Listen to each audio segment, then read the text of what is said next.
guys, Diana here. Welcome to 30-second Thursdays. One tip when you're making dumpling filling or if you're making meatballs is to check on your seasoning before you make all your dumplings and your meatballs, and I'll show you how. We've got our filling here that we want to just check the seasoning on. I'm just going to make a really tiny ball right here.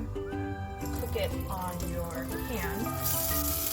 That way you can try it and taste the seasoning. We're going to take this out, give it a taste, and then you adjust accordingly. More salt, more soy sauce, anything like that. I'm Diana. Thanks for tuning in to Hangry and 30-second Thursdays. Bye.